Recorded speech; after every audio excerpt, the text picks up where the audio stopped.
favourite bits, it's probably the favourite bit of the course, is, and it's the only time in the whole course that the word beware is actually used, is beware the temptation to perceive yourself as unfairly treated. And the reason I love this quote so much is because it's so tempting. I mean, isn't it just, you know, we barter with each other on that. We go, so I was like, who are you talking to? So she was like that on the phone, and I was like that on the phone, and she was, and I was like, no, I don't think so. You know, we got on phone calls to BT or first, and we end up going, I think you'll find. You know, we just get ourselves all wound up, and then we make it real. We make this persecution real, and we defend against it, and it's just rubbish. It's such a booby prize. You know, it's such a, you know, and it just kind of makes me giggle now when I hear myself kind of going, you know, don't you know who you're talking to? Deirdre and I have a wee laugh about statements like things like, it goes without saying. Well, don't say it then! you know, that kind of, you know, when people know, look, don't take this the wrong way, but how else am I going to? So it's that, you know, beware the temptation to perceive yourself as unfairly treated. It's so clear to me. And of course, the wonderful line from the course, in our defencelessness, our power lies. And we know that. You know, we know that when you're an American president and you're caught smoking dope as when you were a student, you know, you just go up there and go, aye. You know, so in our defencelessness, our power lies. I also wanted to find out as an actor, look at my time, I'm okay. I also wanted to find out as an actor the psychology behind projection and what us poor wee fragile human beings do when we dump on other people or create baddies or goodies for ourselves. And I knew that if there was no good in the baddies and no bad in the goodies, you were watching a panto. I knew that was true. You know, like a great film like Rob Roy, which my son is in, is a beautiful film, but it doesn't work because there's no good in the baddies and there's no bad in the goodies. Do you know what I mean? It's panto. Basically, we're all in the duality. Otherwise, we would have ascended into heaven at the moment. So I wanted to work out as an actor how to convey that duality that we are. That's what grounds us in a being on this planet and, you know, keeps in lugging about the mortal coil, you know.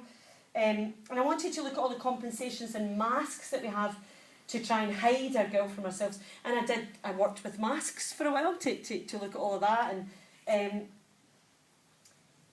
realise that there's so many ways that we just prop up and justify our ego rather than surrender. We'd always rather do anything than surrender. But the creative process for me, I suppose, is that journey of surrendering over and over and over again, because you're always in that place of vulnerability, or you should be, if you're being truly creative, you should be spinning plates and thinking they're going to fall every minute, and the day that you glue them down is the day that your performance is dull as dishwater, you know. It should feel scary, really. Not overwhelmingly so, or you might not actually get out there, or smoke and drink too much. But I wanted to look at the stuff. I wanted to be able to, you know, look the tiger in the eye in the hope that I might get the eye of the tiger in some of my performances. So then I started to understand that a real performance, there's an oxymoron for you, a real performance. It's like when somebody tells you to act naturally. Okay. I realised that it was almost, you know, the reason I love acting so much is because it insists that you're in the moment. It kind of insists that you're in the moment. And, you know, I always say to my students, if you've been rehearsing the play for 3 weeks and you're on stage in front of a live audience and the phone rings, there should be a moment where you go, hello? And you don't actually know who's on the phone. You know? You have to keep letting yourself drop out of knowing. You have to be in not knowing. And when you're in not knowing, you're in find out. And finding out doesn't have an agenda or a judgment. So there's something dead beautiful and pure about it. It's like Eckhart Tolle's The Power of Now. You know, you can feel that when you're performing. There's that kind of like, I don't know anything, you know, like I'm feeling now.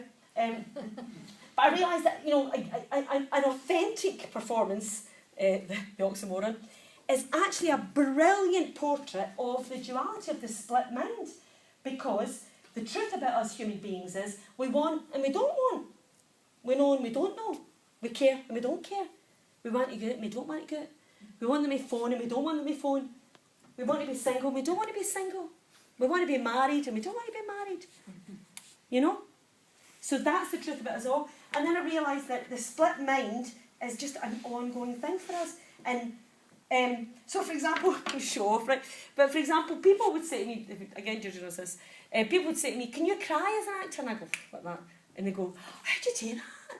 You know, because oftentimes as an actor on screen, you might need to cry in the middle of a scene.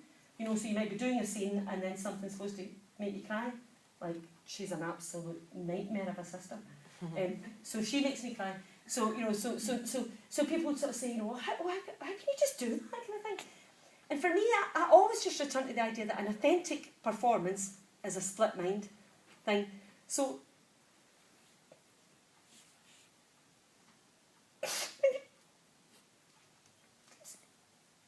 when you're going to cry, so you do things at once. You do that, I want to cry and I don't want to cry. You know, or laughing's the same, you go...